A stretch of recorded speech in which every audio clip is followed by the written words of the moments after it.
नमस्कार दोस्तों। आज हम आपको सुनाने जा रहे हैं भूतिया ट्रेन की कहानी, जिसे सुनने के बाद आपका दिल जोर से धड़कने लगेगा। तो क्या आप तैयार हैं हमारे साथ भूतों की कहानी के सफर पर चलने के लिए? अगर हाँ, तो हमारे चैनल को सब्सक्राइब करें और वीडियो को लाइक करना ना भूलें, क्योंकि हम ले चलेंगे आपको हर दिन एक अलग भूतिया कहानी की ओर जो आपकी दिल की धड़कन तेज कर देगी। तो बिना किसी देरी के कहानी शुरू करते हैं।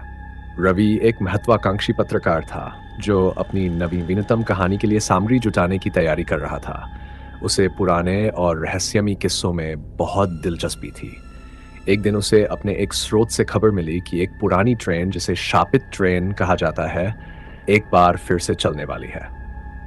ये ट्रेन पहले भी कई बार अजीब हादसों का शिकार हो चुकी थी। रवि ने तुरंत निर्णय लिया कि वह इस ट्रेन की यात्रा करेगा और इसकी सच्चाई का पता लगाएगा। उसने अपना कैमरा, नोटबुक और कुछ अन्य आवश्यक सामान उठाया और ट्रेन के स्टेशन की ओर चल पड़ा। रवि जब स्टेशन पर पहुंचा तो उसने देखा कि वह ट्रेन बिल्कुल अलग थी। ये एक पुरानी इंजन वाली ट्रेन थी, जिसकी खिड़कियां और दरवाजे जर्जर अवस्था में थे। ट्रेन के अंदर घुसते ही रवि को एक अजीब सी ठंडक महसूस हुई। ट्रेन में रवि ने देखा कि कुछ ही यात्री थे और वे भी अजीब तरीके से बर्ताव कर रहे थे। एक बूढ़ी औरत जो ट्रेन के एक कोने में बैठी थी, लगातार मन ही मन में कुछ बोल रही थी। उसकी आंखों में अजीब सी चमक थी और वह बोल रही थी, यह ट्रेन नहीं, शाप है। यह ट्रेन नहीं, मौत का सफर है। उसकी ये बातें सुनने पर रवि के रोंगटे खड़े हो गए। जैसे ही ट्रेन ने चलना शुरू किया, अचानक सारी लाइट चालू बंद होने लगी। चारों ओर अंधेरा छा गया और ट्रेन में एक ठंडी हवा चलने लगी। रवि ने अपने कैमरे का फ्लैशलाइट चालू किया, लेकिन उसका फ्लैशलाइट भी ठीक से काम नहीं कर रहा था।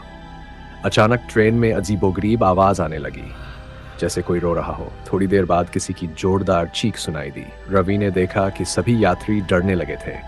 एक यात्री, जिसका नाम मोहन था, अचानक गायब हो गया। कोई नहीं जानता था कि वह कहाँ गया। यह घटना रवि और सभी यात्रियों को परेशान करने लगी कि मोहन अचानक कहाँ गायब हो गया। सभी लोगों ने मिलकर मोहन को ढूंढना शुरू किया, पर मोहन नहीं मिला और ट्रेन लगातार चल रही थी। अचानक से ट्रेन अजीबोगरीब स्टेशनों पर रुकने लगी, जहां कोई नहीं था। हर स्टेशन पर ट्रेन कुछ समय के लिए रुकती और फिर चल पड़ती। रवि की बेचैनी बढ़ती जा रही थी। उसे महसूस हो रहा था कि वह किसी भयानक जाल में फंस गया है। रवि ने ट्रेन के एक पुराने गार्ड से बात करने की कोशिश की, जो दिखने में बहुत बूढ़ा और थका हुआ लग रहा था। गार्ड ने रवि को बताया कि यह ट्रेन एक हादसे का शिकार हो चुकी थी, जिसमें कई लोगों की जान चली गई थी। उसके बाद से यह ट्रेन जब भी चलती, कुछ न कुछ अजीब घटित होता है।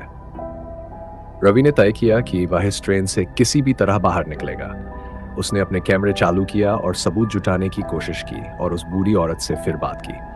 उसने बताया कि इस ट्रेन से बचने का एक ही तरीका है, अगले स्टेशन पर बिना समय गंवाए ट्रेन से कूद जाना। रवि ने जैसे ही अगला स्टेशन देखा, उसने बिना समय गंवाए ट्रेन से छलांग लगा दी। वह स्टेशन वीरान था, लेकिन रवि को अपनी जान बचाने की खुशी थी। ट्रेन तेजी से आगे बढ़ गई और गायब हो गई। रवि ने बाद में अपनी कहानी में इस यात्रा का विस्तार से वर्णन किया, जिससे सभी को उस शापित ट्रेन की सच्चाई का पता चला।